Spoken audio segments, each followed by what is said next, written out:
C'est dans la même veine, mais en remontant un petit peu dans l'histoire, il sera toujours question des méthodes du travail social et la dernière phrase qu'a prononcée Mireille, oser, résister et de l'audace. Et c'est Henri Pascal qui va nous en parler. Et il va nous parler d'un certain épisode de la guerre d'Algérie. Je vais laisser le décrire. Bon, Henri Pascal Ducnès, il est également président du groupe de recherche en histoire du travail social, le GRE-H2S. Il est sociologue de formation, il a été formateur en travail social et il est l'auteur de nombreux ouvrages, dont Histoire du travail social de la fin du XIXe siècle à nos jours, ouvrage que vous pouvez aussi trouver au stand numérique qui est en bas. Voilà, je laisse la parole à Henri Pascal. Alors, pour commencer, je vous explique un peu pourquoi je suis là. En travaillant sur l'histoire du travail social en France, la France étant limitée dans mes travaux pour l'essentiel à l'Hexagone, un des thèmes qui revenait souvent, bien entendu, qui est revenu très fort quand on étudie la période 40-44, c'est la question de l'égalité-légitimité. C'est-à-dire, dans cette période-là, des travailleurs sociaux se sont mis hors la loi parce qu'ils pensaient répondre à la nécessité de légitimité de l'aide et de l'aide aux personnes. Et c'est de là que je peux faire une question qui trottait depuis un certain temps. J'ai aussi demandé qu'est-ce qui s'est passé en Algérie pour les travailleurs sociaux à ce genre d'institutions dans la période 50-62. Comme ça, vous savez, les événements, s'il n'y avait pas d'autre chose que les événements en Algérie, c'est en 54 et 60. Alors, pour commencer, il faut bien voir que l'Algérie, c'est 3 départements français normaux, avec des conseils généraux, des conseils municipaux, la législation française, etc., etc. Il y a eu aussi l'Alger, a été la capitale d'une certaine France à un moment donné, puis ça a été le lieu de siège du gouvernement provisoire de la République française en 43-44. Mais, quand on regarde un peu plus près, il y a quand même un certain nombre de différences entre l'Algérie et la métropole. Première chose, du point de vue constitutionnel, c'est quand même une région, 3 départements français qui sont gérés par une assemblée. On ne sait pas ce qu'elle est, nationale non, régionale non plus, mais il y a l'assemblée territoriale d'Alger qui gère les 3 départements. Il y a des départements, ils sont un peu plus nombreux. Il y a aussi un gouverneur général, c'est-à-dire quelqu'un nommé par le gouvernement pour gérer les institutions de l'État à l'Algérie. Donc, première différence. Deuxième différence, bien entendu, tous les habitants de l'Algérie sont citoyens français depuis 1947. Sauf que ceux qui votent, pour le vote, il y a 2 collèges. Un collège qui comprend 532 000 électeurs, parmi lesquels il y a 63 000 personnes qui sont dites musulmanes. Et puis, il y a un second collège qui a 1 300 000 électeurs, tous musulmans. Et, bien entendu, le poids des électeurs du premier collège est beaucoup plus important que le poids des électeurs du second collège. Ce qui fait que les assemblées élues sont dominées par les élus du premier collège et pas du tout par les élus, par la population majoritaire. Il y a aussi les droits sociaux. Alors, ils sont bien entendu inscrits dans la Constitution. En fait, c'est des citoyens français, il n'y a pas de problème. Sauf que ces droits sociaux, ils doivent s'exercer dans un contexte social qui est quand même assez particulier. C'est-à-dire de l'accès à l'école théoriquement ouvert à tous, et de fait très peu fréquenté par une partie importante de la population.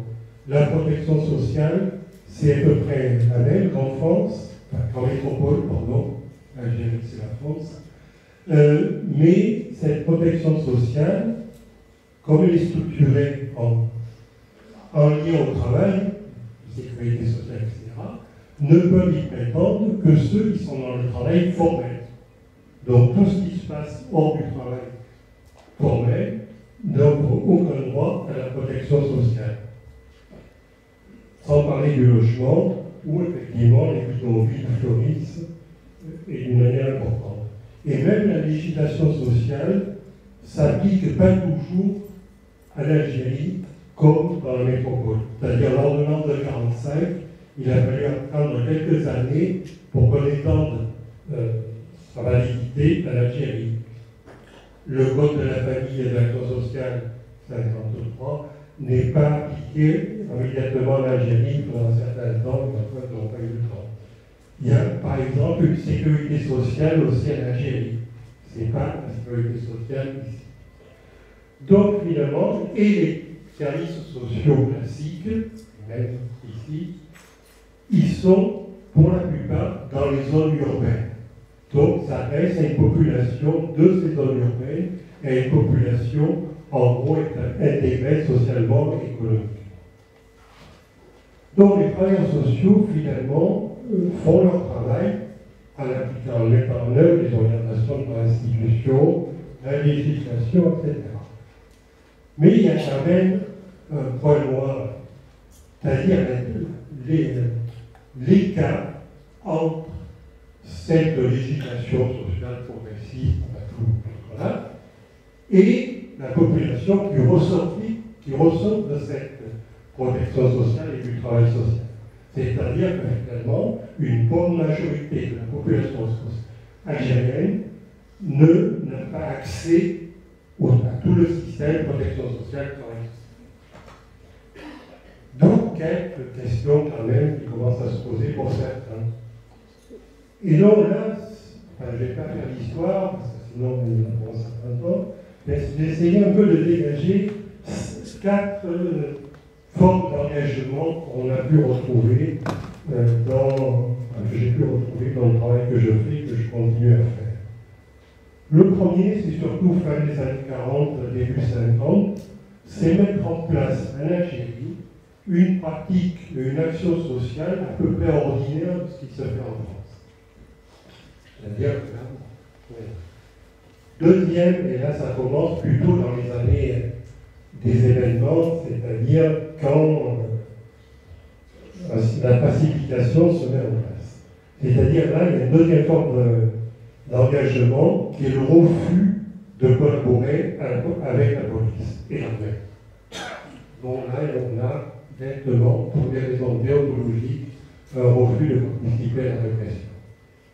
Il y a aussi, ça ressemble un peu au premier, mettre en place tout un système institutionnel spécifique qui s'adresse à la population non touchée par le système existant de protection sociale et d'action sociale.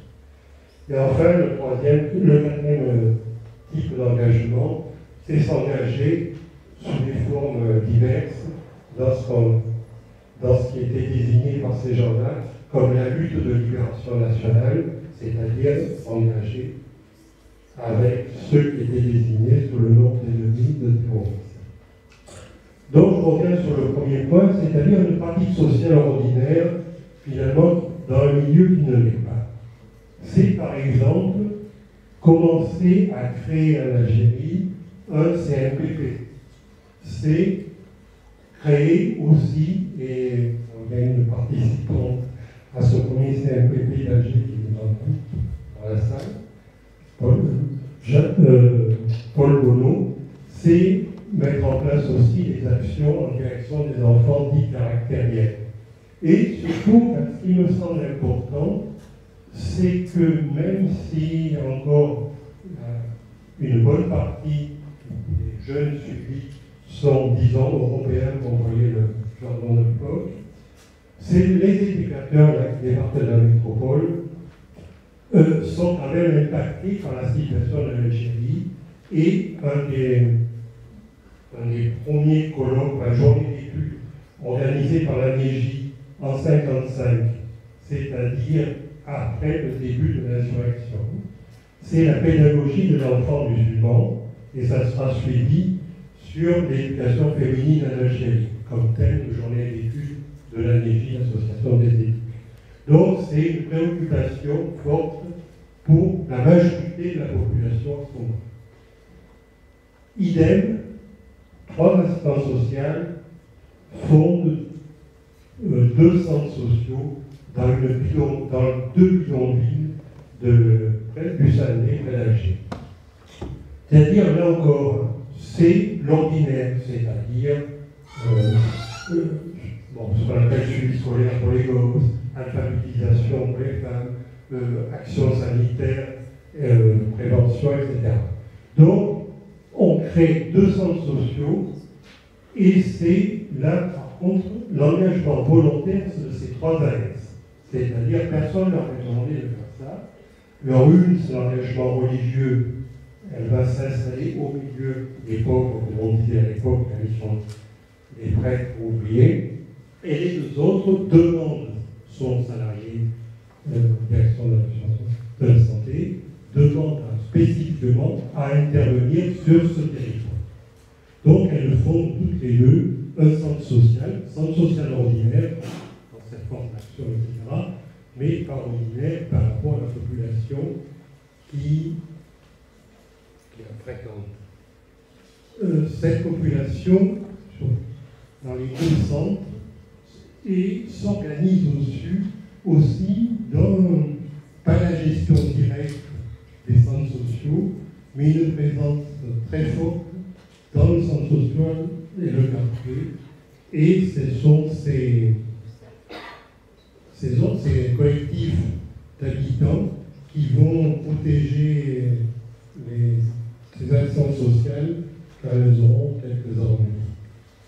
Quelques ennuis qui peuvent devenir au départ, puisqu'il y a des soupçons du côté du FLN et qui viendront après du côté de l'armée française. Deuxième type d'engagement, c'est le refus au nom de la déontologie. Donc là, le 25 mai 1950, avant la date, en début 1956, l'Assemblée nationale française vote les pouvoirs spéciaux au gouvernement pour pacifier l'Algérie. Pouvoirs spéciaux qui, concrètement, sur le territoire algérien, donnent la quasi-totalité des pouvoirs de justice et des pouvoirs civils, disons, à l'armée. Donc, on est après ça. Donc, en 1956, les AS de la santé sont informées qu'elles seront bientôt réquisitionnées. Et 2 jours après, on les informe qu'elles vont. On vient les chercher, disons, pour les mener sur les lieux où elles sont attendues, et c'est là qu'elles apprennent ce qu'on attendait, c'est-à-dire fouiller les femmes, alors que les policiers et les militaires fouillaient les hommes. On entrait aussi dans les appartements, frappant doucement à la porte. Donc les assistants sociales sont organisées en 10 équipes de 8, chacune dans le quartier, donc sont éloignées les unes des autres, les 80 sont éloignées les unes des autres. Oui. Donc, les 80 séances sociales, sur ces 80, une petite minorité refuse de participer à ce type d'action en disant que c'est contraire à la déontologie. Elles restent dans les camions pour la plupart, il y en a une ou deux qui sont envoyés dans le commissariat. Bon, on le sait mieux. Bon, donc, d'accord. Donc, dans les jours qui viennent, donc, l'ANAS, l'Association nationale des AS en position, condamne la réquisition des AS, mais il ne faut pas oublier quand même que parmi les 80 qui ont participé à cette action, il y en a 36 qui écrivent une lettre collective au directeur départemental de la santé en disant qu'elles estiment que la mission qui leur a été confiée n'est pas incompatible à leur profession et notamment dans la situation exceptionnelle de l'Algérie. Et les lettres d'AS au directeur vont se multiplier dans les quelques mois qui suivent dans ce sens-là.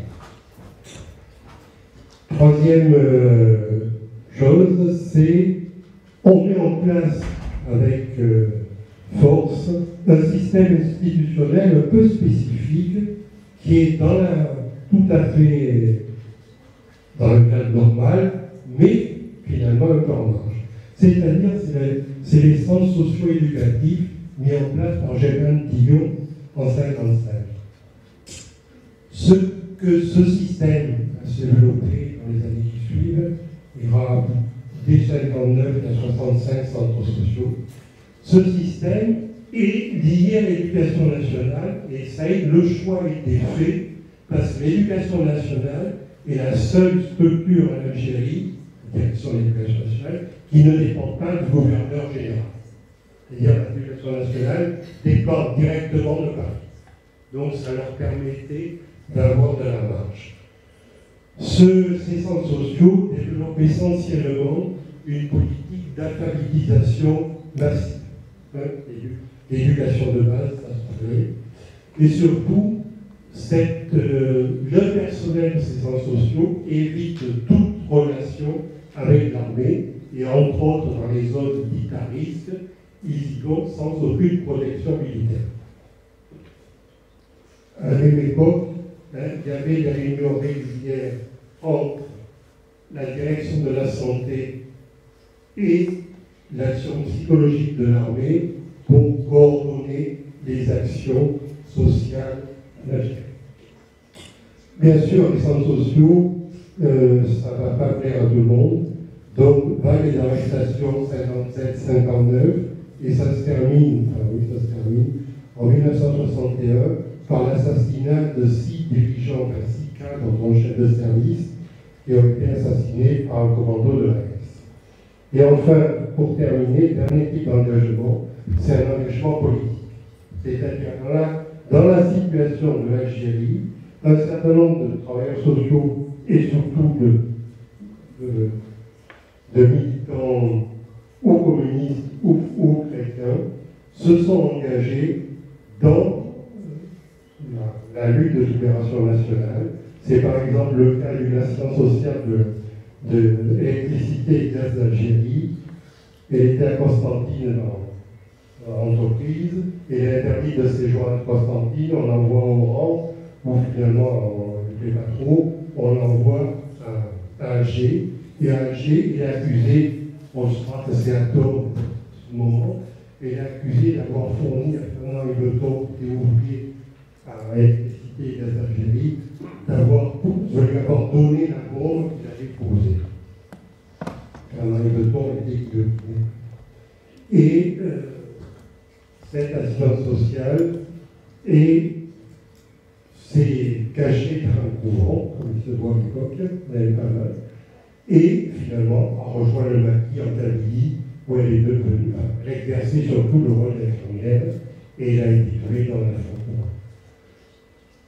Alors, je crois que ce qui me semble, dans cette typologie-là, qu'on peut retrouver, alors bien sûr adapté à la réalité d'aujourd'hui, des types d'engagement qu'on peut retrouver aujourd'hui. C'est-à-dire, finalement, vous avez aussi bien l'engagement dans la création, réponse à des besoins nouveaux, et des fois il faut transpirer pour arriver à ça. Vous avez le renforcement d'actions, là encore, sur les personnes non prises en cause, en charge, mal prises en cause. Vous avez aussi des engagements syndicaux et politiques. Dernière anecdote pour simuler ça. Le secrétaire fédéral d'une grosse fédération de la Fédération des Bouches-du-Rhône, du Parti communiste français, et l'assistance sociale assez jeune, vient de sortir il est sorti il y a quelques années de la formation et qui est devenu donc avec ses engagements politiques et syndicaux qu'on peut retrouver, et qui à des moments-là, à certains moments, on peut penser que pour faire avancer dans le travail social, ces engagements politiques, syndicaux peuvent être aussi un levier unique.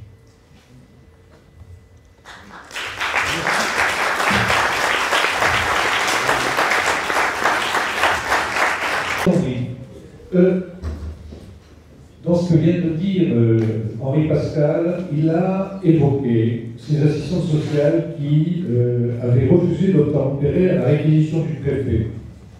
Et il a cité notamment parmi ces assistantes sociales Paul Godot. En janvier dernier, le CNES a recueilli son témoignage audiovisuel sur ces événements.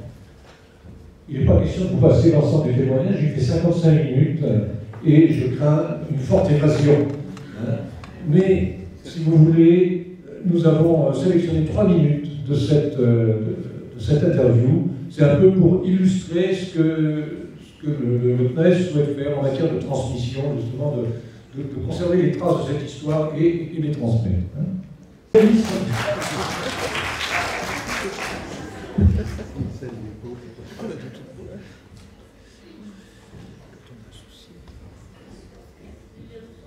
Donc là, à ce moment-là, vous ne saviez toujours pas de quoi il s'agissait. Pas du tout. Mais une petite interrogation. Une interrogation, on pensait qu'on allait s'occuper d'enfants. D'accord. On ne sait pas.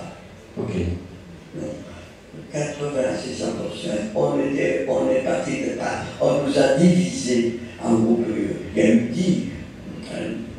10 formations d'assistants sociaux, 8 chacune dans chaque heure, qui sont partis dans des camions blindés avec la ville à l'état de siège parce que c'était vraiment. Là, on était pendant ce qu'on a appelé la bataille d'Alger. C'était pas ça. C'était pas la bataille d'Alger encore. Mais, et donc, les autres, on est partis dans des directions différentes, mais sur Alger même. Et moi, je suis arrivé au commissariat central d'Alger, rue Vendôme, avec 8 collègues, un commissariat vétuste et peu accueillant. Et là, il y avait déjà des militaires, il y avait d'autres personnes. On nous a dit maintenant, vous allez partir chacune avec un groupe de policiers civils, il y avait des Sénégalais aussi, il y avait 4 ou 5 personnes, un policier de l'Ancien. Et puis maintenant, on vous demande de partir avec eux pour aller fouiller les femmes dans la Gaspard. Moi, j'étais dans la Gaspard. Alors là, moment de panique intérieure, on était 8. Sur un moment, donc là, on vous demandait de partir chacune séparément, avec 8 équipes de militaires. Oui, pas tout à fait. On était 8 au commissariat, 8 dans le petit gardé, partir avec des formations militaires ou non, pour aller fouiller les femmes. À ce moment-là, vous tombez là où il y a 3 secondes.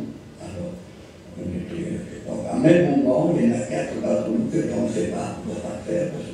Sur les 8 de votre groupe, il y en a 4 qui vont et à ce moment-là, on ne réfléchit pas, on pense que ce n'est pas quelque chose qu'on doit faire, comme déontologiquement, on n'est pas capable de faire. Mais les autres fonctionnaires, c'était une mission. Après, j'ai dit, tu risques d'être révoqué de la fonction publique, c'était un risque.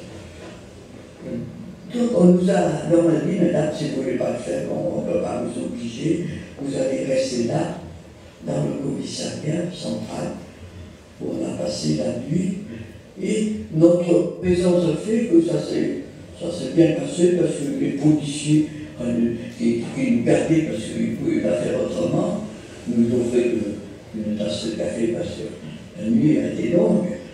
Et voilà, donc, on est resté 4 sur des chaises à attendre. Ça veut dire que les 4 autres, elles sont parties dans la mission avec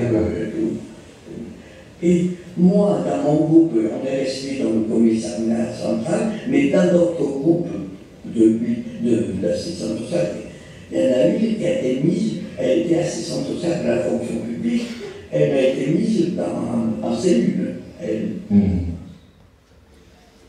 Voilà. Désolé de ne pas aller plus loin, nous n'avons pas trop de temps. Je signale simplement que Paul Gonod est avec nous. Hein. Et donc, je vais demander au président du CNAES de dire quelques mots, peut-être. Madame Gonod, est-ce que vous voulez pas?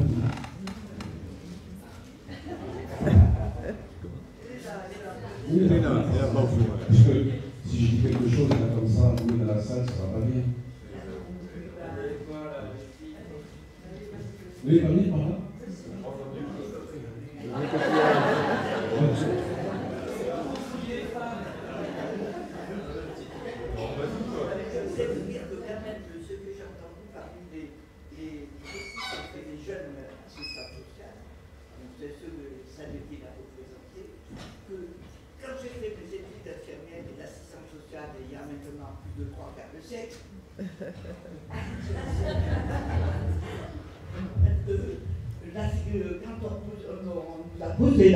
Quand on nous a posé la question de savoir pourquoi on était assistante sociale, on nous a défini la fonction de l'assistante sociale, et moi j'ai répliqué, mais si je comprends bien, la fonction de...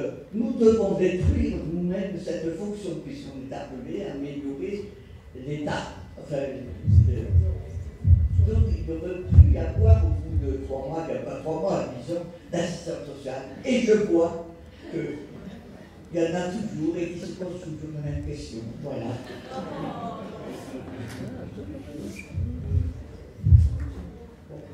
Voilà, mais je vous remercie, j'ai rafraîchi l'audience. Merci Philippe.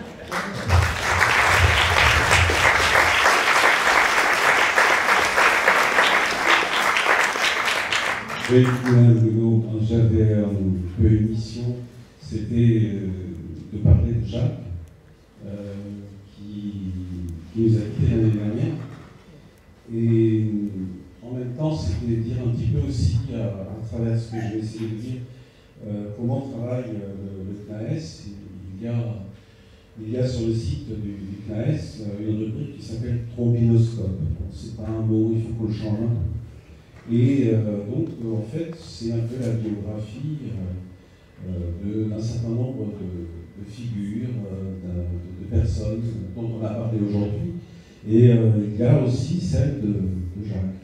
Je pense que vous l'avez lu. Peut-être pas. En tout cas, juste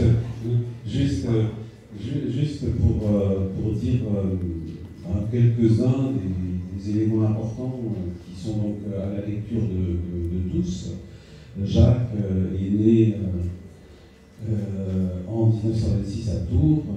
Il a été aussi engagé dans le scoutisme, comme on a vu ce matin d'autres personnages comme Jacques Mazet et d'autres. Il a fait sa formation à l'Institut de psychopédagogie médico-sociale de Montpellier, dirigé par le professeur Lafont. Et pendant cette formation, il a fait une année de stage en Algérie, dans une équipe rassemblée par Bernard Duret. Et il a, entre autres, ouvert un des premiers centres pour troubles graves de la personnalité, le centre Alfred Binet à Douala. Et il en est devenu d'ailleurs sous-directeur, puis directeur. Et il est venu, je vais vite, ensuite à Paris en 1957. Et là, il est devenu délégué permanent de la NJ. Et entre autres, dans ce cadre-là, il a été responsable, je le cite précisément, de l'Outre-mer, et il a contribué à la naissance de l'Union générale des éducateurs africains et malgaches de jeunes inadaptés. Et donc voilà, il a fait ce travail au plan de la NJ, au plan national. En 1961, il est devenu responsable du centre d'observation régional de Marseille, puis formateur, l'âge de la transmission. Et en s'occupant particulièrement de la filière des moniteurs éducateurs.